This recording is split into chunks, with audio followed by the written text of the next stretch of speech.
सरपंच जी, दिवाली आ रही है। इस बार ताशापुर में दिवाली जो है धूमधाम से मनानी चाहिए। हाँ, सही कहा। इस बार के दशहरे में दूसरे गांव ने जो है रावण का बहुत बड़ा पुतला जलाकर बाजी मार ली, मगर इस बार दिवाली में हमारा गांव जो है सबसे ज्यादा जगमगाना चाहिए। मैं तो कहता हूँ तुम लोग चिंता मत करो, इस बार दिवाली धूमधाम से मनाई जाएगी। हाँ हाँ सरपंच जी, इस बार दिवाली ऐसी हो कि अपना गांव आसपास के सभी गांवों में सबसे ज्यादा चमके। हाँ, ऐसा ही होगा काका। सरपंच जी के साथ सभी वहाँ के लोग हंसने लगे।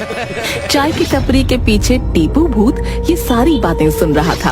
अच्छा, ये बात है। ये बात तो मुझे भूत बॉस को बतानी ही होगी। टीपू जादू से गायब हो जाता है। अंधेरा जंगल है। कक्काल जो कि भूतों का बॉस है, वो अपने सिंहासन पर बैठा है। सुल्तान भूत बॉस के पास खड़ा है। टीपू वहाँ आता है और दौड़कर भूत बॉस के पास जाता है। भूत बॉस, मैंने अपनी आँखों से सुना और कानों से देखा है। नॉनसेंस, आंखों से देखा और कानों से सुना होता है, स्टूपिस।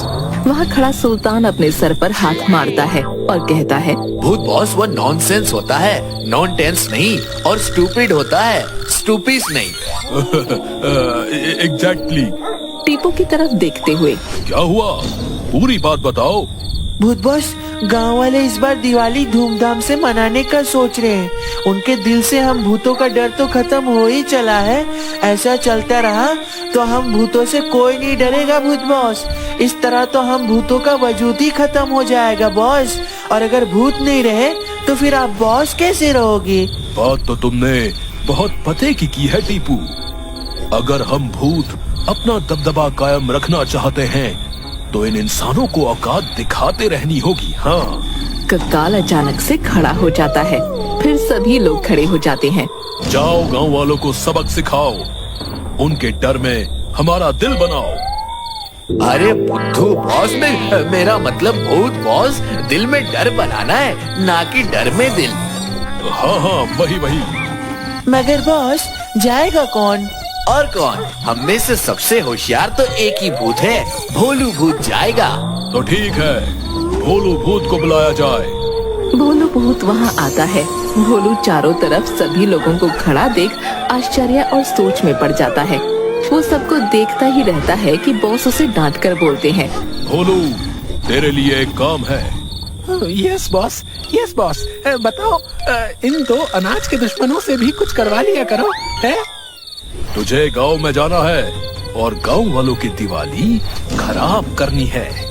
ध्यान रहे, गांव वाले दिवाली ना मना पाए। मगर बॉस, ऐसा करना तो गलत होगा ना। ज्यादा सही गलत ना सोचो भोलू बाबू। जितना बॉस ने कहा उतना करो जाकर। सही कहा, जितना कहा गया है उतना सुन। टेक माय ऑर्डर स्पेशली, वरना तेरे लिए बुरा होगा। बॉस की इंग्लिश सुनकर सब लोग सोच में पड़ जाते हैं कि तभी टीपू सुल्तान कहता है, बॉस का मतलब है take my order. Seriously. Expectedly. Boss कहना चाहते हैं एग्जैक्टली। सभी लोग हल्का सा हंसते हैं, मगर भोलू भूत उदास भरी आवाज में कहता है, ठीक है बॉस, जाता हूँ।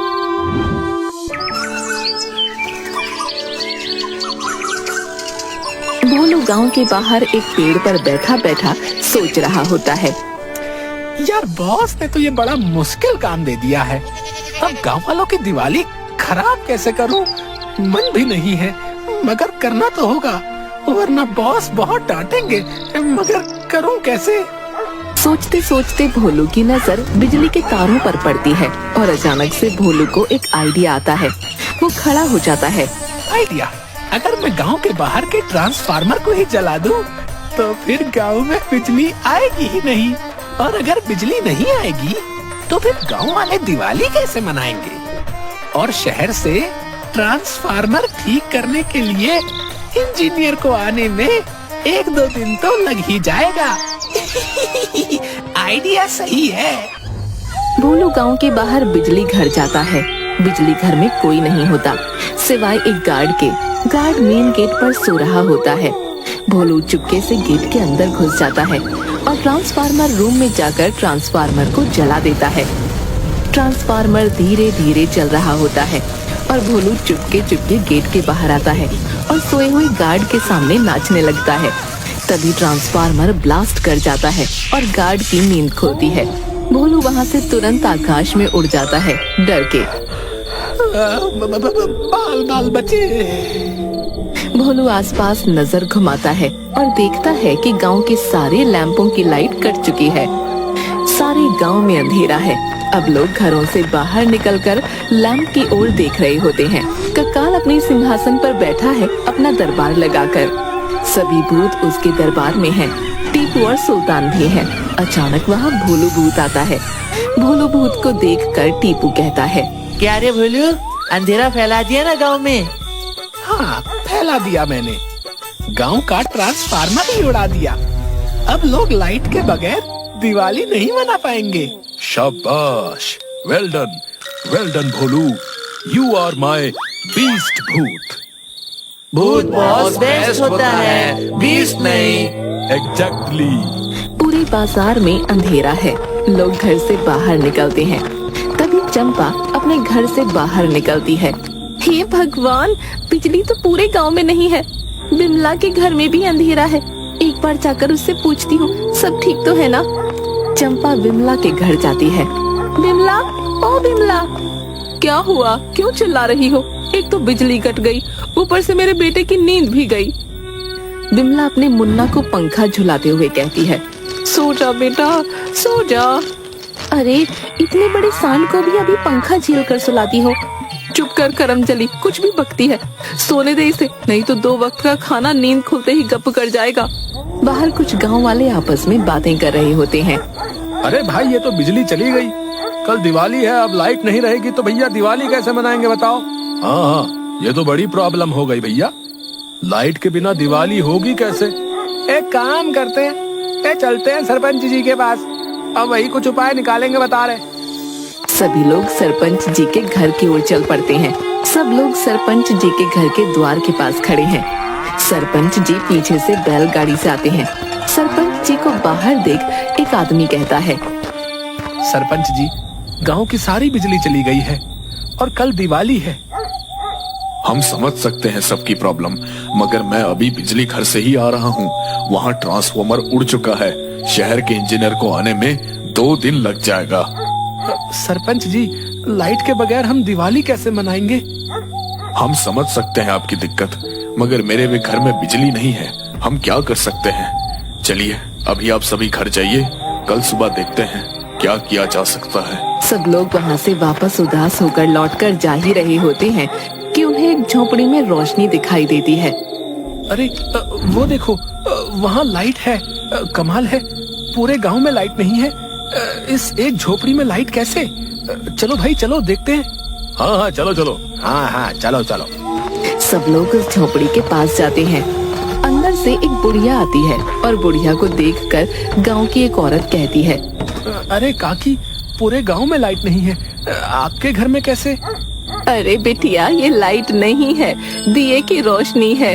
हमारे पास इतने पैसे नहीं है कि हम लाइट का कनेक्शन ले पाए। दिए बना के जो कुछ मिलता है उसी से घर चलाती हूँ। और काकी, आपने तो पूरे गांव की परेशानी ही दूर कर दी। अब दिवाली मना सकेंगे हम। मेरे लिए 50 दिए कर दो। कितने रुपए हुए? हाँ, मेरे लिए भी 50। भैया, मेरे लिए 60। एक साथ इतने कस्टमर्स को देखकर काकी बहुत खुश हो जाती है। वो सबसे कहती है, क्यों नहीं, सबको दिए मिलेंगे, लाइन में आ जाओ। लोग लाइन में लगकर दिए खरीद रहे होते हैं। काकी उनसे पैसे लेती है और बहुत खुश होती है। इधर एक ओर काकी के पैसे की टोकरी भर रही होती है तो दूसरी ओर दिए की टोकरी खत्म हो चली होती है। दिए मांगने पर काकी बोलती है, अरे बेटा, अब और दिए नहीं बचे हैं। काकी, फिर हम दिवाली कैसे मनाएंगे? उदास ना हो बेटा, कल आ जाना, कल मैं सबको दिए दे दूंगी। उदास होकर बाकी के लोग अपने अपने घर चले जाते हैं। काकी उदास होकर बिस्तर पर लेटी हुई ऊपर देख रही होती है। कल सुबह से रात तक सारा दिन काम है, दिए बनाने हैं गांव वालों के लिए। मैं अकेले ये कैसे कर पाऊंगी? इतना काम है। राम राम, चलो सो जाती हूँ, कल सुबह जल्दी उठना है। टीपू सुल्तान गांव में सोचते सोचते आ रहे होते हैं। ये भोलू बिजली काटकर बॉस की नजरों में बड़ा ही खुद को हीरो समझ रहा है। इसको तो सबक सिखाना ही होगा। ठीक बोल रहा है तू। चलते चलते टीपू सुल्तान की नजर गांव के 2-4 घरों पर पड़ती है जहां दिए जल रहे होते हैं। टीपू सुल्तान शॉक हो जाते हैं। वो बोलते हैं, भोलू ने अपना पूरा काम किया नहीं और बॉस की नजरों में हीरो बन रहा है। रुको, अभी बॉस को बताता हूँ कि गांव में रोशनी अभी भी है। भूत बॉस सो रहा होता है कि तभी वहाँ टीपू सुल्तान अचानक से आ जाते हैं और जोर से कहते हैं, भूत बॉस, भूत बॉस। कक्काल अचानक उठता है। भूत बॉस, ये भोलू ने अपना काम पूरा नहीं किया। गांव में अभी भी रोशनी है, लोग नहीं डर रहे। क्या कहा? गांव में अभी भी रोशनी है? ए भोलू! जोर से चिल्लाने की वजह से भोलू तुरंत कक्काल के पास आ जाता है और बगल में टीपू सुल्तान को देखता है। क्या रे भोलू, तू बोला कि गांव में रोशनी नहीं है, हर तरफ अंधेरा है, डार्क ही डार्क। फिर गांव में रोशनी आई कैसे? मुझे क्या पता बॉस, मैं अभी जाकर देखता हूँ। गो फास्ट, वरना अभी मैं कर दूंगा तुझे ब्लास्ट। भोलू भूत को डांट सुननी पड़ती है कि देख टीपू हटेला मन ही मन मुस्कुराता है।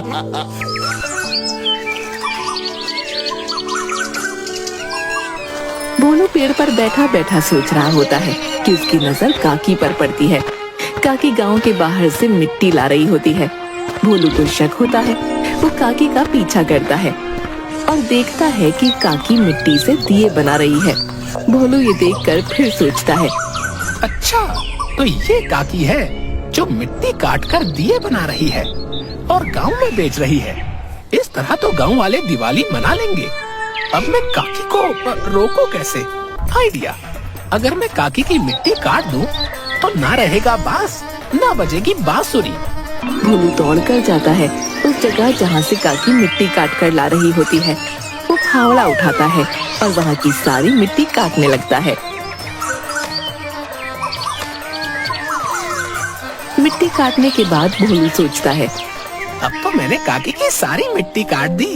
अब देखते हैं कि काकी कैसे मिट्टी कटती है। आइडिया, एक काम करता हूँ, इस पर पानी डाल देता हूँ, तब काकी की मेहनत पर पानी भी मिल जाएगा। हाँ। भोलू सारी मिट्टी काट कर उस पर पानी डालकर मुस्कुराते हुए आराम से वापस पेड़ पर जाकर सो जाता है।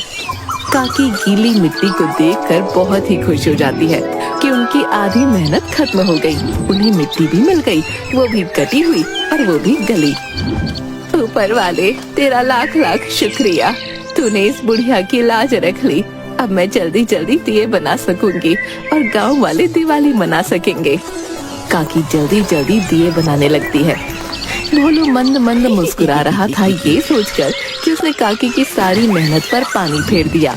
अब तो काकी को समझ आ गया होगा कि भूतों से पंगा नहीं लेते, मगर काफी रो रही होगी। शायद मैंने उनकी मेहनत पर पानी फेर दिया। एक काम करता हूँ, देख कर आता हूँ, कहीं काकी ज्यादा उदास तो नहीं है। भोलू आकाश से देखता है कि काकी दिए बना बना कर और धूप में रख रही है। काकी की खुशी देखकर भोलू को बहुत गुस्सा आता है। वो बोलता है, अरे यार, अब मैं क्या करूँ? काकी तो दिए बनाए जा रही है। सोच भोलू सोच, वरना बॉस को बहुत गुस्सा आएगा। अब मैं कैसे रोकूं काकी को? मन तो कर रहा है पूरा दिया ही जला दूं। अरे हाँ, आइडिया, इस बार मैं पूरा दिया ही जला दूंगा, सब राख कर दूंगा। हाँ।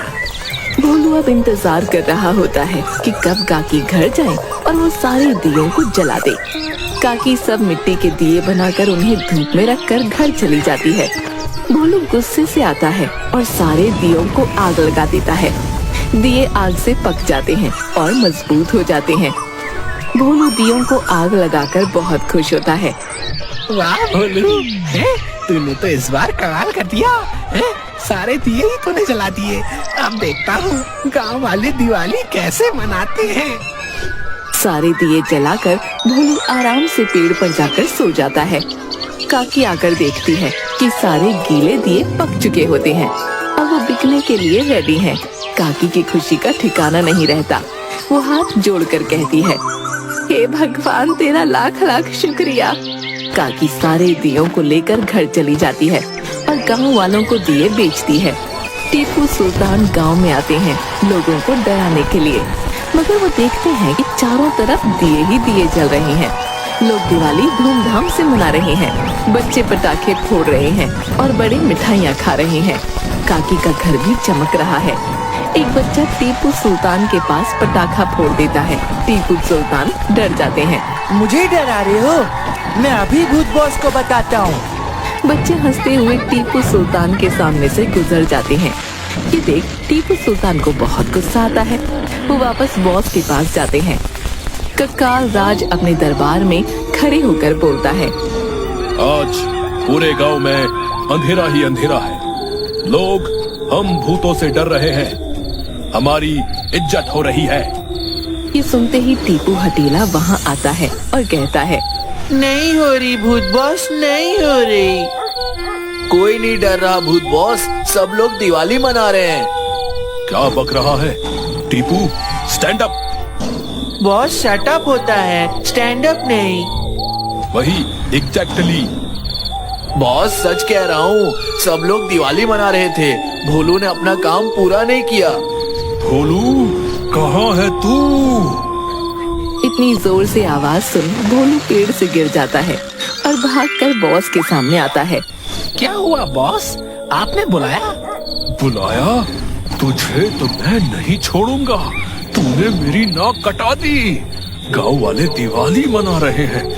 रुक रुक जा, बताता हूँ तुझे। रुक रुक। भूत बॉस दौड़ता है भोलू के पीछे। भोलू दौड़ दौड़ कर भागता है माफी मांगते हुए। Sorry boss, sorry sorry. Bholu भागकर गांव के उस पेड़ पर आकर बैठता है और गांव को देखता है। गांव बहुत सुंदर दिख रहा होता है। भोलू के चेहरे पर स्माइल आ जाती है और वो खुश हो जाता है। तभी एक पटाखा भोलू के पास फूटता है। भोलू गिर जाता है पटाखे की आवाज सुनकर। भोलू उठकर देखता है तो उसका दोस्त टिंकू वहाँ खड़ा हुआ रहता है पटाखे लेकर। हैप्पी दिवाली भोलू। हैप्पी दिवाली। कुछ भी कहो भोलू, रियल फील तो गांव वालों की हैप्पीनेस में ही है।